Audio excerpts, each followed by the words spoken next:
This program contains adult content. Is there a God? Big atheist. Really? What, am I an idiot? Come on. That yes, it would be nice if you could throw your sins and your responsibilities on someone else. But it's not true. It looks like far-left lunacy. I don't believe that it's true that religion is moral or ethical. You don't need to follow anybody! It's not human intelligence! If someone doesn't value logical consistency, what logical argument are you going to give them that will demonstrate that they should? Hello and welcome to the Godless Rebelution. Today is January 10th. This is episode 364, and my name is Dan Ellis. I'm joined by two awesome co-hosts, Mr. Ryan Duffy. That would be this one. And Mr. I'm pointing at him. Mr. Taylor Grin. Well, hello. Hello. How are you guys doing? What's new with you guys? Let's start with Ryan. I don't know if is that a good idea? Sure. Oh, what's new? Nothing's new besides people fucking around on the holidays and getting sick with COVID and fucking work up. Fucked around and found out? No way. Yep, they fucked around and found out. Now we're all paying the price. So what's happening? What are you talking about? Well, I'm talking about the fact that like 20% of our fire station is out with COVID right now, which means I go to work. I don't know if I get to come home. Because you might get stuck out there? Yeah. I mean, I got stuck there Saturday. So I got told Friday night, I got told, hey, guess what? You're staying tomorrow. I was like, all right, do I get to go home Sunday? It's like, well, we'll find out. We'll let you know. So now it's mandatory testing first shift in. Yeah. Because like the first day it started on Thursday, someone at work wasn't feeling good. He'd already been there for 2 days. He leaves, gets tested, boom, pop positive for COVID. And they're like, all right, everyone else in that station, you need to do a rapid test right now. And boom, 4 more guys positive right off the bat. Oh, man. And then more guys later on, like I got a phone call yesterday. Hey, how close were you to this person? I was like, oh, fuck. Another one? Like, yep. Wow. So that's it's really bothering me to see so many people say like, oh, well, Omicron's so much more mild. It's like, yeah, but it's so much more contagious that it's a fucking wash.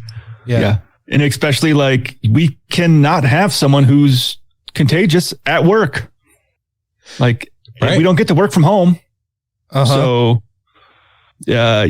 like we can't go run on an emergency with someone who's got fucking COVID. Even if you're like, I feel fine. Like, no. Yeah, it doesn't matter. Give it to someone else and that person won't feel fine. Right. Yeah. It doesn't matter if that person feels fine because, and that's what so many people don't seem to fucking understand about this is that it's not just you and how you feel about something. We're talking about a contagious fucking disease that you can give to other people that may not end up feeling as chipper as you do when they fucking get it, dummy. Yeah.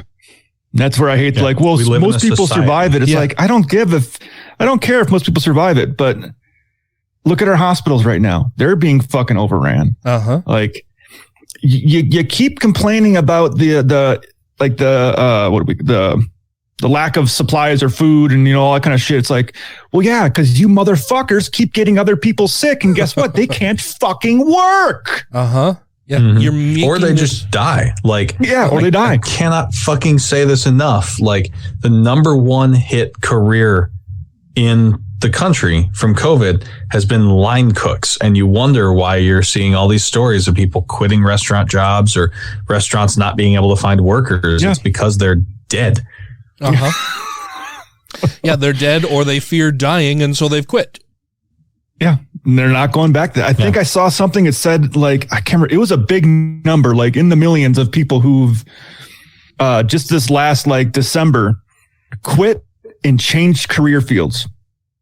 Mm-hmm. Oh, yeah. So it's 4.1 million, I think is what it was of people who left the workforce. Yeah. Yeah. I saw it was some way, but not like left it entirely, like left to find something better. I'm like, well, for some it was left entirely. Like there have been a lot of early retirements. There have been a lot of people who were so like injured by COVID that like they couldn't continue to work. Like when you say there's a 1% fatality, like that's fantastic. But for each one fatality, there's like 3 to 4 people who are permanently injured in such a way that they will never be able to like work and live the way that they did before they got the disease. I want to say like, that will take a toll on a workforce. I had seen a number that was somewhere around like 1 in 10 people will have like possible lifelong symptoms due to getting COVID. Mm-hmm. Whether that's diminished lung capacity, not being able to have their full sense of smell or taste back, or just being fatigued. It's like, that's, right. I worry more about that because that might mean I can't have a job anymore. Mm-hmm. Right. Well, yeah, lung capacity is pretty important to a firefighter. Yeah. And they test our lung capacity. And if we don't meet a certain standard, we can't work. Yeah. Which like makes sense. Yeah. You know, that's a job qualification I can agree with.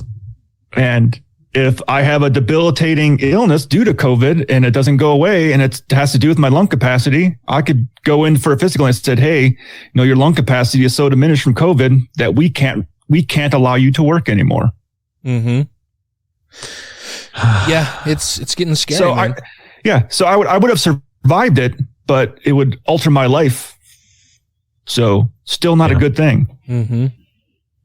Yeah, thankfully I still have avoided getting it. Tracy's avoided getting it. She actually went over, so real quick. Real quick, she went over to, you know, her mom got some puppies. We'll maybe talk about that later, but her mom got some puppies and has been struggling with how to do various things with them. And the breeder that she got them from, the living conditions were less than wholly sanitary. And so the puppies have like some parasites that they're dealing with, and Tracy's been helping her mom administer drugs to the puppies to get rid of the parasites. And she went over there yesterday, and there's been a lot of death in Tracy's family. So the ward bishop was over there talking to her mom. So Tracy walks into the house and the bishop is there without a mask on. And Tracy's like, so I walk in there, I've got 2 masks on, and I walk in and I'm just like, could I get you to put a mask on? Like, I'm just, you know, a little paranoid about Omicron, and, you know, I've avoided. Especially if he's going house to house talking with people in his area. Yeah, exactly. And she says, and I said, well, what did he say? Oh, well, you know, he was apologetic. And he's like, oh yeah, I'm sorry. You know, I've been wearing it all day. I just, you know, it slipped my mind, whatever. And I'm thinking, yeah, you fucking liar. Yeah. If you had been wearing it all day, that would have been something that you were accustomed to. You would be wearing it all the fucking time. You wouldn't take it off to go and see Tracy's mom. And then I was like, so why is the bishop even over there talking to your mom? And she's like, well, she's been talking to him about stuff. You know, her mom was excommunicated decades ago. Yeah. Oh, wow. But has, you know, there's been a lot of death in the family, and she's been sad and has been missing people, and the bishop has been fucking taking advantage of that shit and going over like there. They do. Yeah. And it's made me not happy. So there may be some further developments about that in the near future. Ooh, are we going to go egg a bishop's house? Oh, please? No, no, there won't be any egging. It'll be me having firebombing, me having a friendly conversation with the ward bishop to let him know that what I think he's doing is fucking disgusting. Yeah. Stop preying on her for her 10%. Yeah, well, and that's just it too. I mean, when fucking Mormon missionaries enter a neighborhood and they start going door to door, one of the first questions they ask for anybody whose door they knock on, whether they are a believer or not, whether they are Mormon or not, is, can we help you with anything? Well, that's one of the questions that they ask. One of the questions that they usually ask before that or on their way out is there anybody that you know of in the neighborhood who is struggling right now? Anybody who is sad, depressed, who needs to hear the word? Yeah, anybody that you think may benefit hearing what we're telling, you know, hearing what we're talking about, and you know, could use some assistance, could lean on the Lord for some help. because they want to go and fucking take advantage of these emotionally damaged and fragile people while they're in that emotionally fragile and damaged state. And it's fucking disgusting. That just makes me wish I lived near a cemetery so I could direct them to the cemetery when they ask that question. Yeah. Like, just go down the street and take a left. You'll see everyone there kind of needs a little bit of help. There's rows and rows of people. They're good listeners. Yeah. They're never going to talk back. They're never going to tell you what you think is wrong or why. I mean, you're all about baptizing the dead, so get to fucking work. There's a fucking field full. Well, what's new with you, Taylor? Jeez. Oh man, what isn't new with me? Gosh, so my fucking kitten, I love him to death. He's really cute. We got these new automatic litter boxes because I was tired of shoveling shit. And apparently he both thinks that the litter boxes are evil machines that steal his litter, and they also need to be monitored 24/7, which for him has taken the flavor of lying inside the litter box like he's back at Petco, which is disgusting. And so I've been trying to figure out how to ameliorate that behavior because and like, I have nothing to add to that. Like, I still have not figured out how to get him to stop the behavior. And before the show, I had the kitten in here, and I was just gonna like keep an eye on him while I was doing the show, because he and the older cat have to be kept separated still. Like, they can't be alone because sometimes the older cat will attack him. And like, fucking sure enough, like, as soon as we got to talking, the kitten started crunching around in the litter and just laying in the fucking box. And it's like, that's like, you're supposed to be more cleanly than that. Have you thought about getting another robotic item?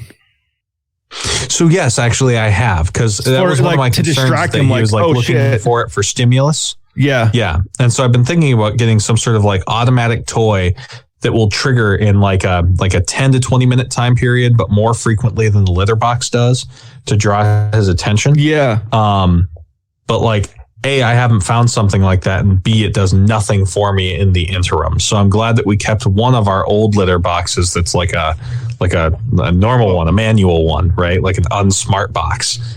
And we've covered up the new ones until we can figure it out, because they'll just fucking lay in them. Here's my thought for you. I hate it. I see you got a ceiling fan. I see you got a ceiling fan in that room. Mm-hmm. Duct tape a laser pointer to it. Isn't one like not like rigid to it, but like on a string, so it kind of like wobbles and just And he would or she would just have so much fun trying to follow that dot all over the fucking. And it's automatic. You don't have to do it. Yeah. No. I mean, and there is a toy, if I recall correctly, that is literally like a laser pointer on a gimbal. Oh, really? That goes off on a timer. Mm-hmm. Yeah. And I need to look into that one in particular. My concern is I think that it might point it like at the ceiling or on the walls. And I think that he would go after it and knock something over. No, I'm not too terribly worried about that. I'm actually more worried about him becoming disinterested if it's not something that he can put his paws on. Because like I'll play with the laser pointer and like direct it to the walls. Yeah, and he'll jump around and slap on the walls, and he knows that it's a laser pointer. Like, he's smart enough that he will walk over, pick up the laser pointer, drop it in my lap, and then look at the walls that he prefers to chase it to. So he understands where the red light comes from and how to make the humans do it. Yeah, like, he is not an unintelligent cat. He's just fucking weird. Yeah, one of our dogs is the same way. Like, he knows where the laser pointer lives on the little desk in the kitchen. And if you go anywhere near that, we have a cup with a bunch of pens and stuff, and that's where we also put the laser pointer. If you venture anywhere near there, he'll jump up and he just fucking vibrates while he's standing there waiting to see if you're going to pull this thing out. Yeah, he's a bit of a freak about it. And he knows that's funny where it is, where it comes from, how the dot shines wherever. Yeah, he's a little freak about it. And that's why pets are better than humans. He's cute. He's adorable. Yeah, no, I mean, not taking it back. I don't know why I grumbled at that. You're absolutely right. They are. Also, fuck the Pope. Oh, fuck yeah. Fuck you, motherfucker. We should play that Tim Minchin clever song shit tonight. You said, Dan, by the way. Was that yours originally? What's that? Abstinence makes the church grow fondlers. Oh, no. I wish I could claim that as my own, but I saw it years and years ago somewhere. I couldn't tell you where. I don't remember, but yeah, that's not a new thing to me. It just, when I saw him say that, and then I saw a bunch of accompanying memes, I thought, oh, this would fit that. But no, it wasn't my original work for sure. Yeah. Yeah, I wanted to make the comment on something saying the Pope just wants more kids to rape, but I figured that would have got me banned on like Facebook and stuff. Mm-hmm. Uh-huh. Yeah. So I didn't say it. Well, it's, I don't know if he's just if he has absolutely no sense of irony, that the celibate man who can't have children says you should have children. Septuagenarian virgin with no children says that not having children is selfish. Yeah. Right. Okay. Well, let's think about this for a moment, shall we? I just thought that was kind of funny. Or maybe the Pope just isn't allowed to have a dog in the Vatican. Yeah. It's like, fuck you. You get to have a dog. I don't. Fuck you. Fuck dogs. I'm so jealous and lonely sitting here in the Vatican. I'm on a Pope with no doggies. Just want a pupper.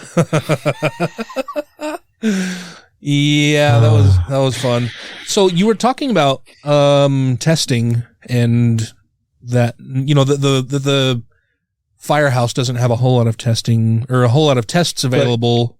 Yeah. Yes, we're trying to. Basically, our supply guy was told, put in an order for the maximum allowable amount of money you're allowed to put an order in for, and we'll see what we get. Uh-huh. Yeah, I know testing availability has been a real problem. Yeah. So Biden has used the Defense Act, whatever thing. Defense Authorization Act. Something like that, where he can compel businesses to produce more of a thing. Yeah. Or to focus on producing more of a thing. So they're doing that. And in addition, it was announced today, this news comes to us from NPR. It says that the Biden administration announced Monday new details on how Americans can get free COVID-19 tests or get reimbursements from their private insurance. This is following up on an announcement the White House made last month. Under the new policy announced by the White House, individuals covered by a health insurance plan who purchase an over-the-counter COVID-19 diagnostic test that has been authorized, cleared, or approved by the U.S. Food and Drug Administration will be able to have those test costs covered by their insurance beginning Saturday. Insurance companies and health plans will be required to cover 8 free over-the-counter at-home tests per covered individual per month. Oh, wow. According to White House officials. So, for instance, a family of 4, all on the same plan, would be able to get up to 32 of these tests covered by their health plan per month. That's actually, but yeah, because I was just kind of scanning through. I saw the 8 free. I was thinking probably 8 free total. And I didn't go further than that, but that's nice. Yeah. I can't imagine the loophole you have to jump through to get it, your money back from your insurance. Yeah, that's another thing that's a real fucking pain in the ass. Like, we could go off for hours, or I could go off for hours about how fucking terrible I think insurance companies are and our system of health, quote unquote, care here in the U.S. is. But yeah, it's bullshit that you have to deal with all of that overhead. I worry about with this is gray market tests. So not black market, but gray market, where it's like you're putting this out there saying this product is legit, but it might not be legit. Yeah, well, and that's why it says that the tests that have been authorized, cleared, or approved by the U.S. Food and Drug Administration. Well, that doesn't say a product can't put on there fakely that they are approved by the FDA, online to get you to go to their site and buy it. And people think they're buying an authorized FDA test and they get it and it's not, and they lost their money. Mm-hmm. And that's but it's not by like a reimbursement, would it be? Like they'd have to get it through their healthcare provider, wouldn't they? This sounds like a reimbursement thing where you'd buy it yourself over the counter and then get reimbursed. That's kind of how I was reading it. Mm-hmm. Yeah, that's what it looks like it's going to be, because like you would have to file with your insurance that you bought this, over the counter, show proof of purchase, and get your insurance to pay you back. Yeah. Is kind of how I was reading it. Yeah, well, and it says, that the story starts off and says that they announced Monday new details on how Americans can get free COVID tests or get reimbursements from their private insurance. And those tests aren't cheap. I looked online for them, and they're pretty much hard to find right now. Uh-huh. But it was like $32 for 2 tests. Oh, shit. So I told you that Tracy's mom got the puppies and we were talking about COVID and testing. So here in Salt Lake, when Omicron started kicking off, it's probably close to 2 weeks ago now that it was right before Christmas. So yeah, a couple weeks. I went to CVS to try to get some at-home tests. Yeah. I think we were texting about this. Oh yeah. Well, and they were completely sold out. Like I went, I looked all over the store, and then I went to the pharmacy and I said, cause I thought, well, maybe they keep them behind the counter because people are stealing them, whatever. So I went to the pharmacy and I asked the pharmacist, hey, do you have any COVID tests available? And the pharmacy tech looked over my shoulder behind me and said, laughed. Oh no, it looks like we're out. So I turn around and there's this sign that says, limit 2 per person or limit 2 per household. And they were totally sold out. Yeah. And I was like, oh, okay, well, no dice. I went home. We went down and picked up the puppies from this breeder in Provo. Provo? Yeah. Yeah. So super uber red county here in Utah. It's where BYU is located. And we got the puppies, then we went and got some coffee, and there's a CVS right across the street. Tracy says, oh, hey, well, I need to use the bathroom. Let's go over there. The coffee place we went to was just a walk-up place. So anyway, we go over to the CVS. She's like, I want to just go in, I'll use the bathroom. I'll see if they have any tests available. She goes in there. Being a red county where all of the ignorant morons there, where most COVID's of them fake, where they're not getting vaccinated, they're not wearing masks, they're doing everything wrong, their numbers are through the roof. They had rows and rows and tons of these tests available.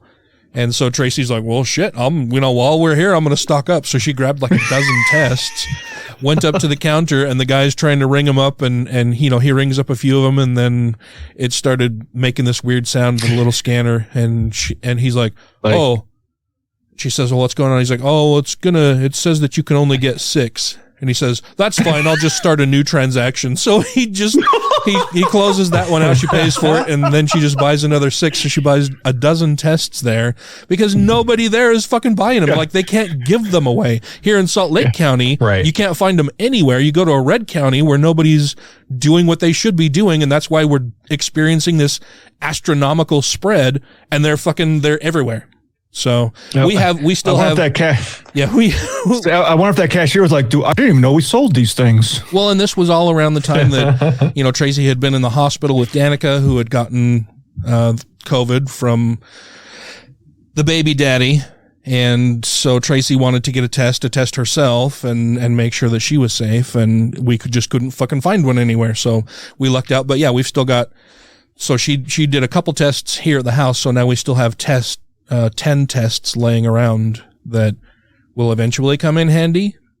Yeah, probably. I mean, I would say if you feel like you're having a fever, if you feel like you're having any of those conditions, like I think like our chief texted us kind of getting from the rest of the guys at work, and they said most of the guys were reporting congestion, fever, cough, and runny nose. Mm-hmm.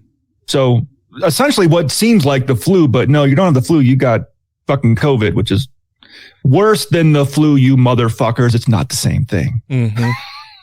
Yeah, poor Dan Morris from Two Skeptical Chaps has been. Yeah, I saw that.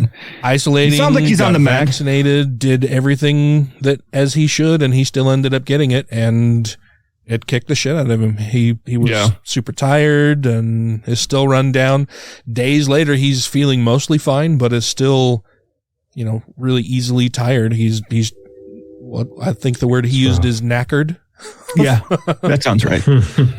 Those Brits and their words. Sounds sufficiently British. Yeah. But I saw he was able to return to his mud farm. Yes. Yeah, he has recovered mostly, still easily exhausted, but is on the mend. That we're glad to hear all of that.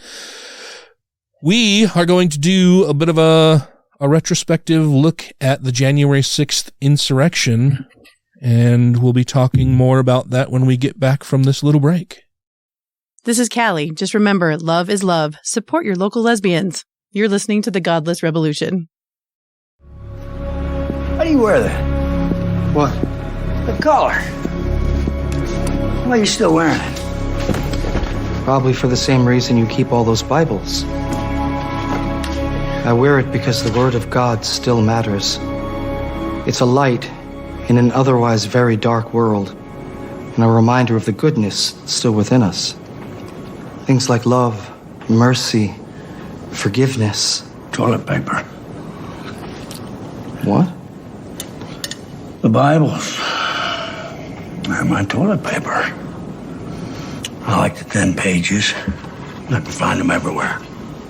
Maybe instead of wiping your ass with it, you should read it. Oh, yeah, I read it. Cover to cover. That's why I wipe my ass with it. Thank you to everybody who has rated the show on iTunes and Stitcher and are following us on YouTube, Twitter, and Facebook. And to all our Patreon patrons, you make the show possible.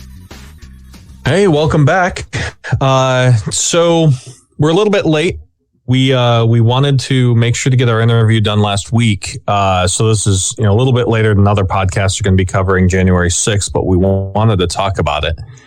For me, at least, I'm about the same age as Ryan. Dan, I don't know quite what your experience was, but for me as a teenager, 9/11 was a big impact to my life. Like growing up, going from peacetime to wartime, that kind of thing was really impactful for me. Mm-hmm. And so even now, thinking about 9/11 and how I felt on the morning that 9/11 happened, and I've talked to other people about this, like some of them big writers and journalists, and almost universally they say, yeah, like I had the same feeling on the morning of January 6th as I did the morning of 9/11. The difference being is that after 9/11, there was a sensation of unity. And after January 6th, there was a sensation of division. Mm-hmm. So I think it merits having a retrospective. One thing I've noticed is that there have been an unusually high number of think piece articles that are saying, is America bound for a civil war? And that much of an uptick is concerning. Mm-hmm. So I thought it merited us talking about it. How did you guys feel? I know that Jan 6 happened, like, I think just before I came on the show with you guys last year. Mm-hmm.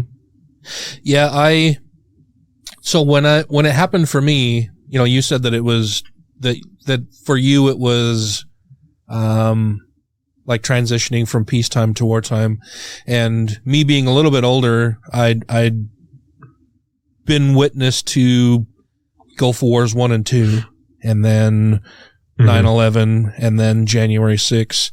And for me, 9/11 was a huge thing. Like I was married at the time, young, still in my 20s. Had two very young kids. Our youngest was still just a baby, and I had gotten up and was getting ready for work and would play the news in the background while I'm making coffee, getting my lunch ready to go to work and everything, and turned on the news. And when I turned it on, initially the first tower had been struck, and it was just like, oh shit. I was watching CNN headline news, and I was like, holy shit, that's a fucking plane crashed into the tower. That's wild. That's how crazy. Does that happen? Yeah. How does that kind of thing happen? And then, I watched live on television as the second plane hit the other building, and then, reality hits and you're like, okay, this isn't an accident. This wasn't a fluke. This is intentional. Yeah, this is intentional. We're being attacked by someone or some group, some other country. Something really fucking bad is happening here, and I'm watching it unfold live in front of me on television. And I just ran upstairs and told my wife, I'm like, I'm not going to work today. Neither are you. We're staying home because I don't know what the fuck is going on. But there's been planes that just crashed into the towers in New York City. Yeah. And it's, to me, like, as I look at it, right, and I kind of lack the gravitas to say this, but it's like when 9/11 happened, it taught America as a country that just because we have two oceans doesn't make us invulnerable, right? Yeah. That we had always been the exception to being attacked, apart from just because of geography. Pearl Harbor, right? Huh? Yeah, saying just because our geography makes us unique from most other countries. And January 6th to me showed that like America's had a civil war, but even that civil war, there were battle lines and there was a lead up to it, and there was politics in Congress that led up to it. Civil unrest at the Capitol was a thing that happened in countries overseas in languages we don't understand, not here. And like 9/11 disabused us of the notion that we can't be attacked. January 6th disabused us of the notion that we can't collapse from within. Yeah. Yeah, I think that's well stated. I was watching with 9/11, I'd already enlisted in the military. It's like 9/11 happened. I went to boot camp not that long after it. And then I got to my first base, and I can remember it was right around my birthday, watching us bombing Iraq and being like, well, shit, war's on. And then a few months later, being in Afghanistan. With January 6th, I watched it unfold live because those dumb motherfuckers were all live streaming their shit across different platforms. I literally had my laptop sitting there. I had my phone streaming through the Periscope app, and I was watching people live streaming on Facebook and on YouTube and stuff. Just had live streams going on. I'm like, these motherfuckers are so emboldened in what they're doing. They think they're doing something that's so fucking courageous that they are live streaming their criminal fucking acts to the world to see because they think they're in the right. Yeah. Yeah. Well, and my initial reaction to it was, I've watched protests all over the place, across the world, and especially here in the United States. I've seen a ton of different protests, and I've seen barricades go down. I've seen people go over the barricades. I've seen people, go into buildings and start smashing things up. But there's something different when it's the Capitol complex of the United States, the citadel of democracy, not just here in the U.S., but across the globe. Really, when we're looked at as the bastion, the beacon of democracy in the world, and to see people within this country who are so deluded, so intoxicated with their toxic views that have been preached from on high from the failed loser former president of the United States and his acolytes that have promoted and promulgated the big lie, and seeing the disastrous and deadly effects that has and real world consequences.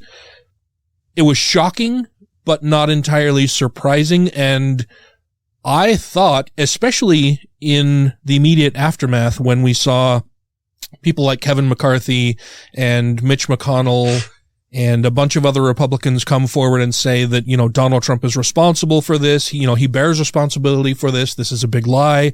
People were duped. We need to change course. I thought we would.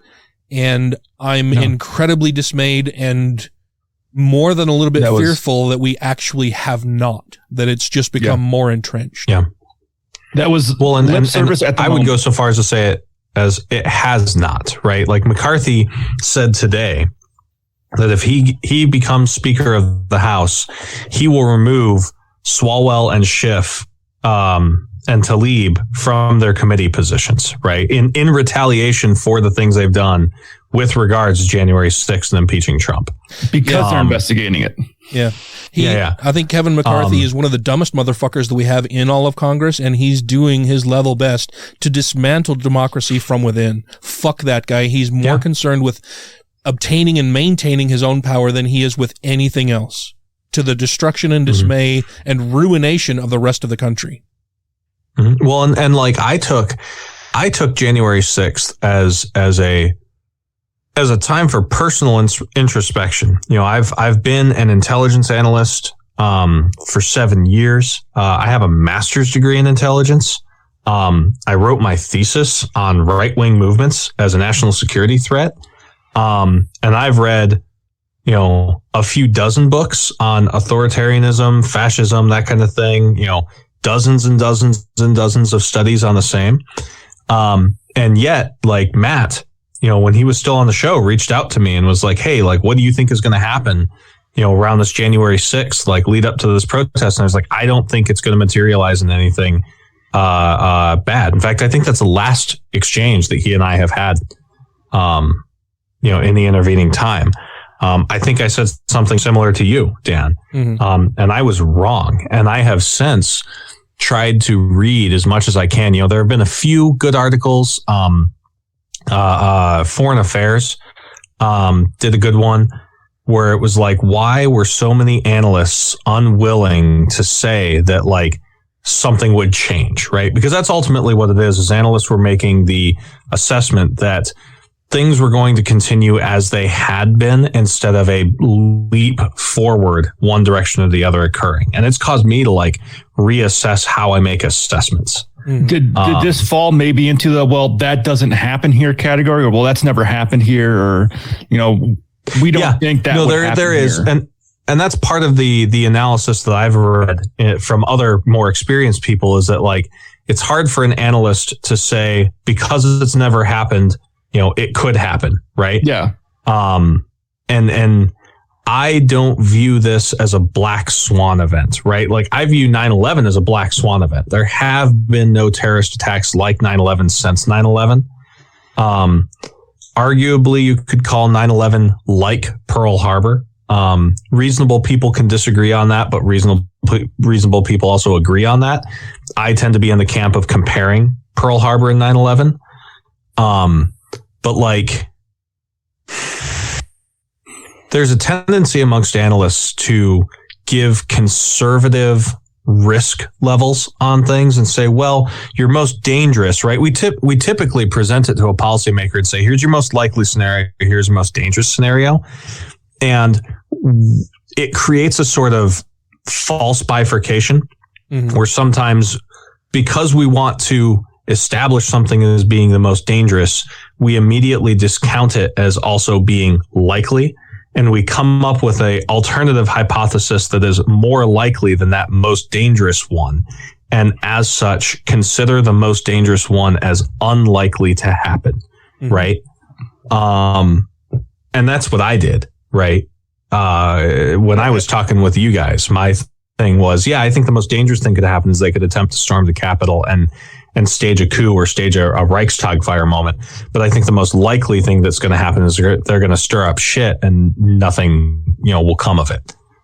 So it's caused me to reassess how I assess. Well, and I think my view of it was, and maybe it's just me being a little more jaded, maybe perhaps a little more cynical, is that I had seen a steady progression from the time Trump entered the race throughout his presidency and then concluding with his loss and then starting to promote the big lie, is that at every turn, however bad people thought Trump was and the things that he were doing were damaging, the reality was that they always were worse than people's people's view or inclinations of what could be the worst case scenario.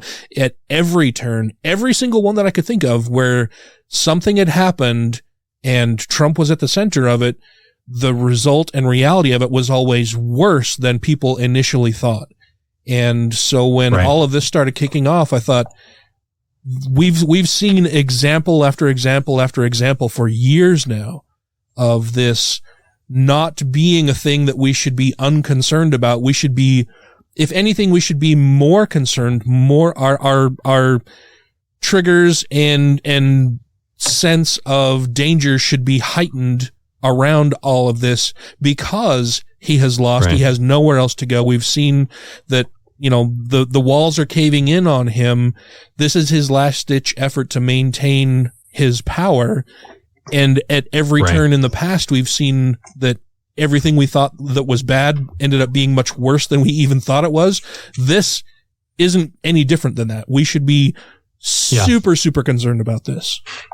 Yeah. When I watched it. Oh, sorry, go ahead, Ren. I was going to say, when I was watching it, I wasn't surprised. Like 9/11, I was kind of like, holy fuck. This is like, par for the course. Kind of, yep. Yeah, and dumb motherfuckers doing dumb motherfucker shit. Yeah, well, like I said, I wasn't surprised, but it's still shocking. Like it's one of those things that I had mentally prepared myself for because, like I said, at every turn we've seen that it was always worse than we thought it was. What we thought was bad always was worse than we even thought it was initially, and even after some initial fact finding, it just gets worse and worse the more we look at it. So it wasn't anything that I was surprised by, but it's still fucking shocking to see that happening in the United States of America, that people are so easily misled and so easily duped into believing lies from a known liar. Like, he's a lying liar face and people still believe what he's saying to them.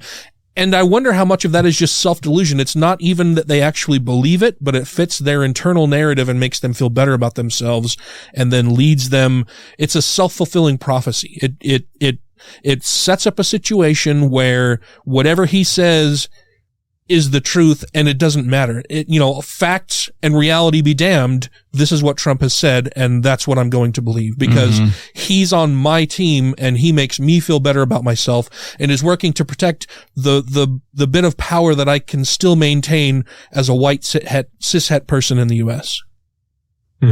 Well, and it's important to note, as much as the right wing likes quoting it, that George Orwell fought fascists in Spain.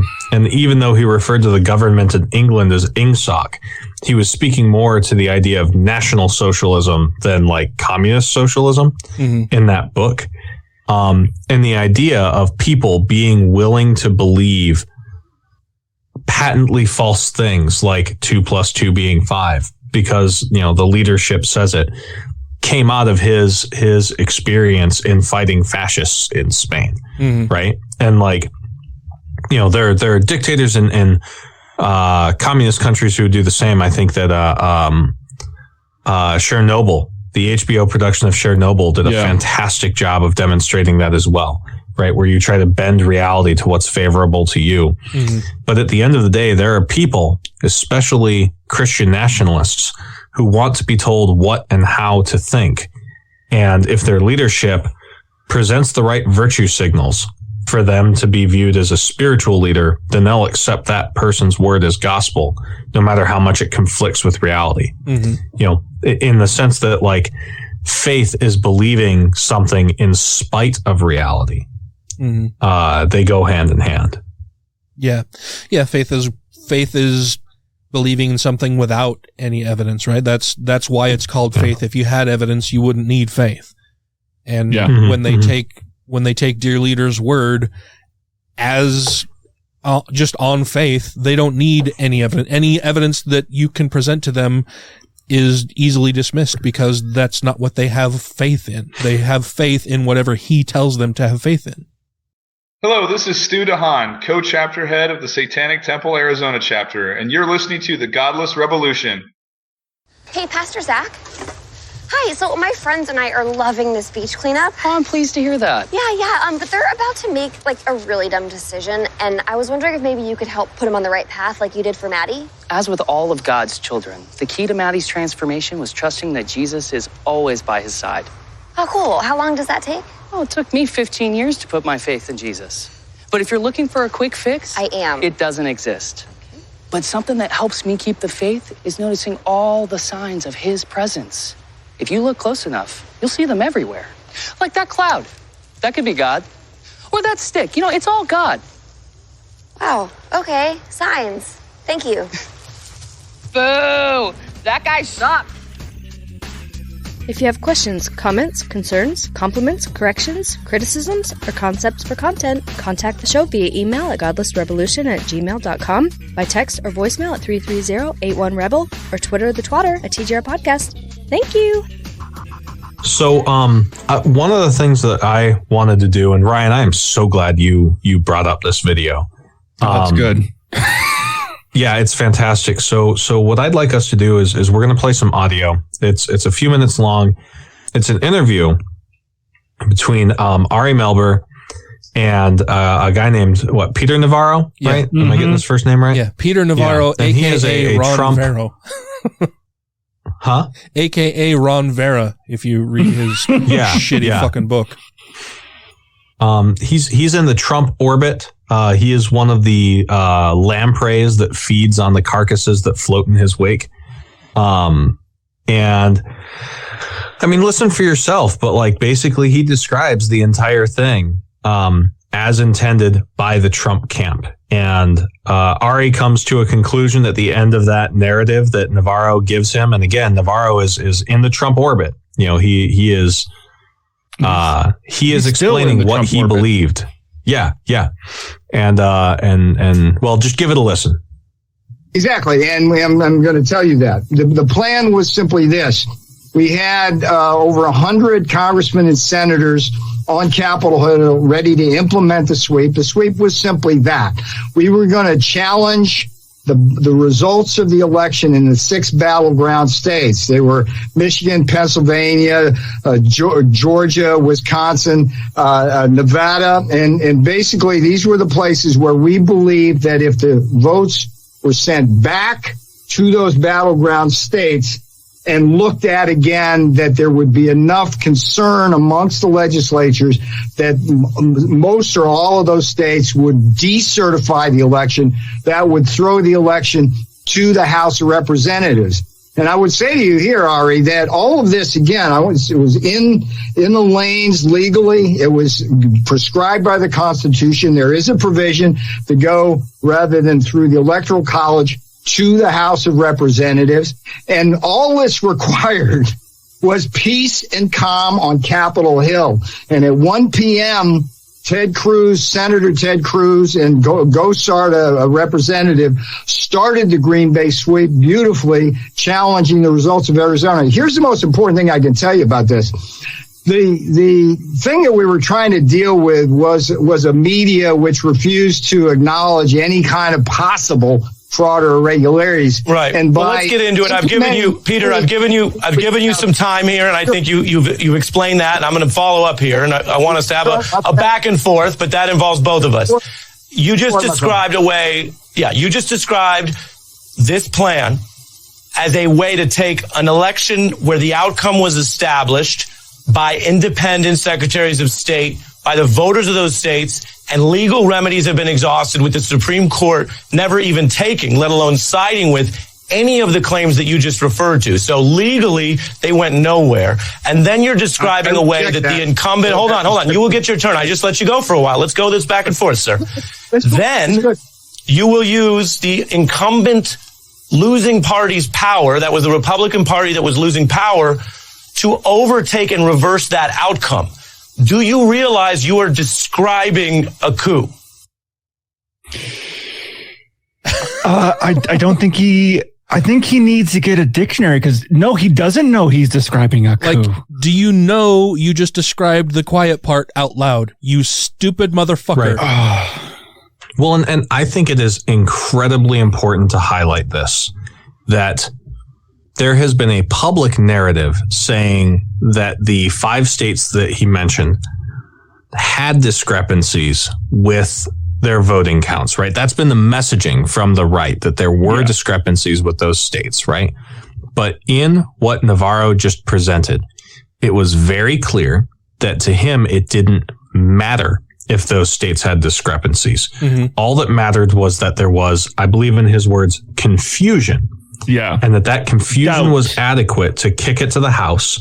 And to lay that part out, because he kind of truncates it, there is a provision in the Constitution, in the 12th Amendment, that if there is a discrepancy in the electoral count such that there is a candidate who has less than 270 votes in the electoral college, right? So if no candidate gets over 270, then it's kicked to a special session of the House. And rather than each representative voting, the House votes in state-based blocks. So each state would vote as a single vote. And because of the outcome of the 2020 election, there would have been 27 Republican states and like 23 or 22 Democratic states, which would have meant that in an ademocratic way, they could have elected Trump back into office despite the electoral counts. And even if they came back and said there were no discrepancies, because there's no takesies backsies remedy in court, Trump would have been president anyway. And it's really important that we highlight that by his own words, Navarro just said, you know, it didn't matter whether those discrepancies were there. All that mattered was that they were able to trigger that House session. Well, and that was the goal. And he talks about the confusion that existed at the time. They are the ones who sowed that confusion into the narrative. They're the ones who created that confusion, fomented that confusion, and kept pumping that confusion into the hearts and minds of their stupid followers. They're the ones who created the whole fucking thing and then said, well, because this thing exists now, we should do this. You're the ones who created the situation, asshole. I mean, that was their goal. They were, I mean, he even calls it the big sweep. Like, we were going to sweep through and remove these fucking votes. Yeah, and they're not at all done with this either. This is an ongoing thing. They still are doing what they can to try to make it so that the next time they lose an election, they're not really going to lose. They'll just install whoever they wanted to win in the first place. Well, I mean, they're actively using the narrative of the big lie to make voting more restrictive in some states. Yeah, they absolutely are. My biggest fear surrounding all of this, surrounding January 6th, Biden's election, trying to pass whatever legislation they can now, the slim majorities that they have, the state elections that are occurring for people who manage and maintain elections, the inevitable, probable loss of the House of Representatives and the Senate, both to Republican majorities, is that I fear, I'm fucking terrified that the Biden administration and Democrats in general do not understand the existential risk that we are in and that we are facing right fucking now, because I don't see them doing enough to try to stop it. I don't see them doing enough to try to secure democracy in this country, and it's terrifying.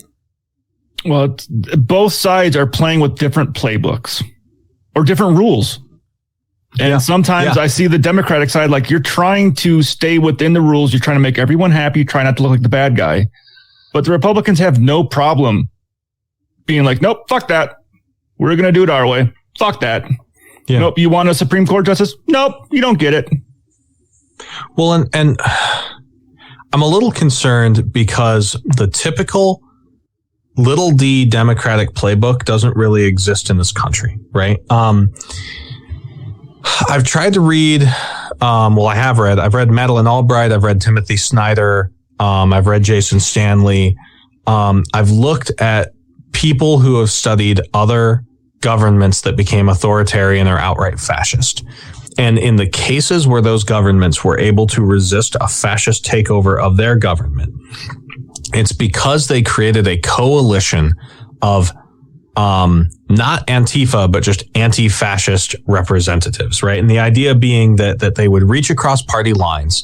Gosh, I want to say it was Finland was the country that did it, where at the height of Nazism taking over like the Germanic countries, a fascist leader attempted to take over in Finland, and the left-wing parties in parliament aligned with a center-right party in parliament to ensure denying the vote of the far-right fascist party in parliament. And ordinarily, those groups would not align with each other. But they did so purely in order to prevent, a fascist from taking control. That's the same reason why Emmanuel Macron won in France, right? His most recent electoral win. It's also the reason why Austria doesn't presently have a nationalist party in charge of their parliament. America has no such outlet because we don't work on a parliamentary system. We instead have a first past the post voting system, which is also the reason why a third party cannot be viable. It means that there's no release valve for us. There are Democrats and there are Republicans. And because of our primary system, there's no reason for any Republican to move across the aisle to join with Democrats in voting against a measure like that, because they'll get primaried from the right, which is what's going to happen to Liz Cheney. Yeah. For example. And it is only because our democratic institutions somehow, some way managed to hold themselves up that we're not currently living under Trump's second term in office. And they've been chipping away at those institutions and norms ever since then. And I don't see the sense of urgency that I think is required for the situation that we find ourselves in right now. I don't see it, and it's terrifying. I don't see that anything sufficient to address the concerns that I personally have are being addressed, and I'm terrified for what the future holds. Yeah. That's why I'm just starting to 3D print my Mad Max armor. I'll look good. So on that cheery note, we've run out of time for this episode. Oh, shit. Any last thoughts? Oh, we lost Taylor. Oh, yeah. He's back. He's back. Sorry about that. I had a technical difficulty. I was looking at our show notes, which was in another tab. And when I went back to this tab, I hit the X button instead of the tab button. Oh, so I'm so sorry. Yeah, no worries. It happens. I'm just scared. Any last thoughts from you guys on that? I don't think it looks good.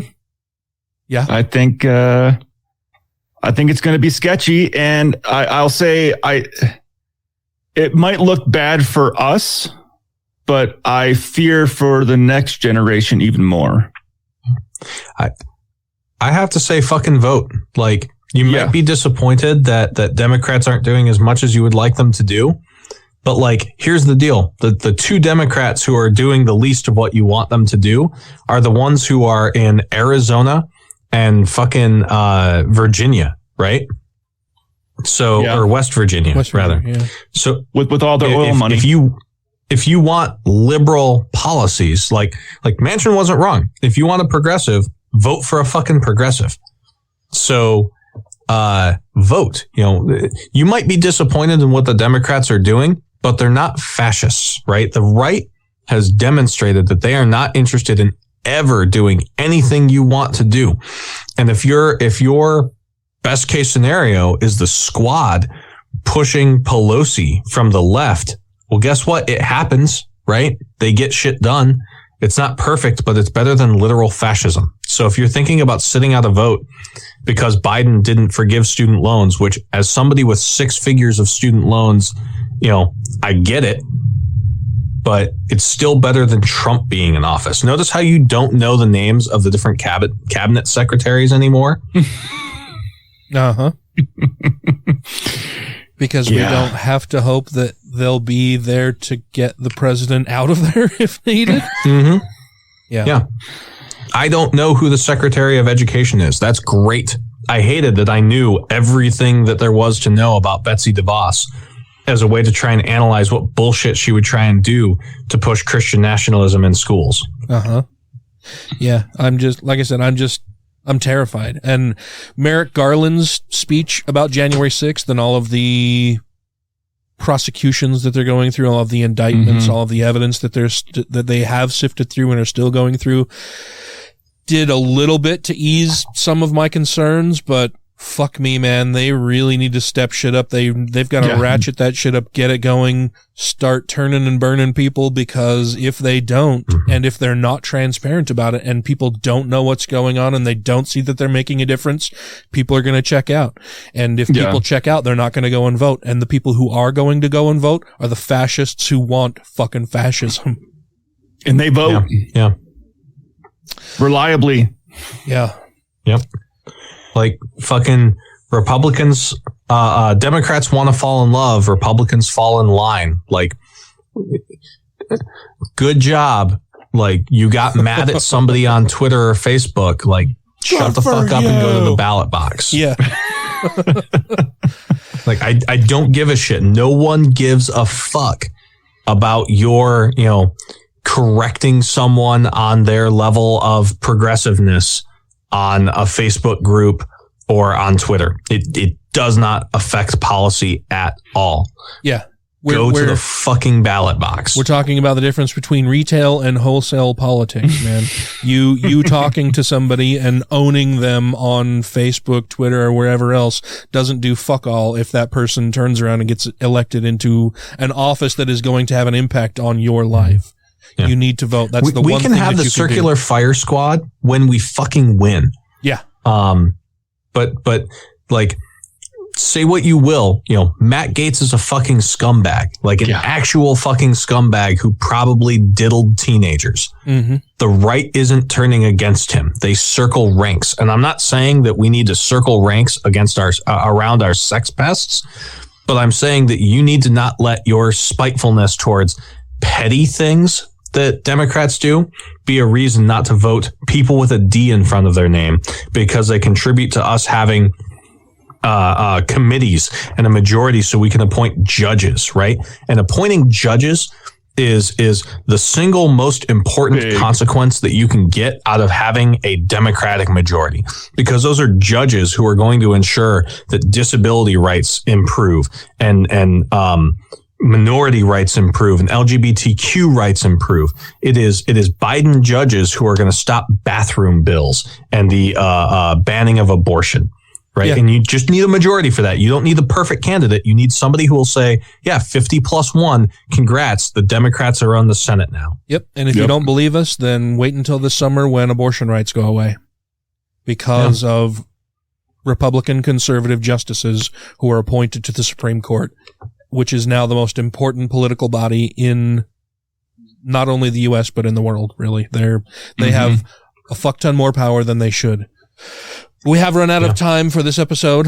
I hope that we have not filled you with too much of an existential sense of dread, or that if we have, it promotes you or prompts you to do something about it, to get out and vote, to encourage others to vote, to donate your time, efforts, and talent to people who are running and will hopefully stem the rising tide of fascism within the United States. But if we have encouraged you to buy a doomsday bunker, just let us know the address. I just want to say, like, at the end of this episode, imagine that it comes out that this was proposed by Marjorie Taylor Greene last week, that people who move to red states from blue states ought to have a, quote, cooling off period before they are allowed to register to vote in that state.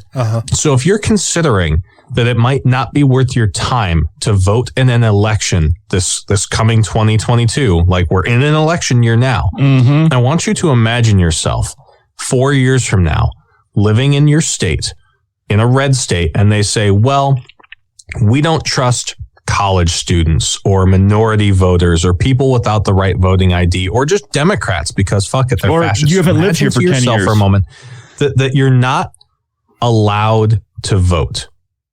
And how would you feel in that moment? Put yourself in that future shoes and think, don't you wish you would have voted before so that this didn't happen? Yeah. I'm going to sidetrack us more. I watch, what the fuck is the show on Amazon? Handmaid's Tale? Yeah, I watch Handmaid's Tale and I see when the world started to fall apart in the United States and all of the people who had no idea what was going on. And it's like, you need to pay attention to this shit, man. You need to participate. You need to be an active participant in the political lives of those around you because it affects everybody. And if you don't know what's going on, you're not going to see the harms that are coming down the pipe. And we need to do what we can to stop them. But before we go, I want to make sure that we thank our Patreon supporters who keep allowing us to pump existential dread into your ear holes. That would be two skeptical chaps. A noble spirit embiggens the smallest man. A perfectly cromulent statement. Alan Firth. All hail Peanut Butter. Congrats on the engagement, Dan. Woo! Thank you very much. I appreciate that. Doug Willoughby. Hunter Grin. John McCullough. Ollie Olson. Sinead Duffy. Steve Kuno. Stephen Andrus. Theodore Sellen. Tiffany Hudson. Travis Lindberg. Vanessa. Benjamin Davis. Corey Ebert. Don't be a Richard. Freethinker 215. Good news, everyone. I like that. Jeff Peterson. Jeremy Goodson. Marvin Draken. Matthew Sanders. Megan Mitchell. Updog Programmer. Still awesome. Utah Outcasts. Wesley Aaron. Janet Uter. Purple Dragon. Ryan Mayfield. Sarah Segovia. Savita Kuna. Socialized healthcare saved my life. Tim Jacobson. Trisha Weir. Cletus, the slack-jawed yokel, wants you to please support Phil Abundance or your local food bank. Well done. And James. Thanks, James. Thank you all very, very much. If you, dear listener, would like to become a Patreon patron, you can do so very easily by going to patreon.com/GodlessRebelution, where you can contribute as little as $1 per episode to get all kinds of great things, including bonus episodes, extended editions of the show, and stuff like that. And you keep it going. I appreciate you all very, very much. Thank you, gents, for joining me. This has been fun. Well, I'm going to have to start using my tagline again. Fucking vote. Please. Yep, fucking vote. Yeah. All right. Love you guys. Bye. Bye. Bye. I hate it when I keep hearing everybody go, oh, yeah, those people arrested, but nobody's been charged with an insurrection, so it must not have been an insurrection. Yeah, that's not how words work.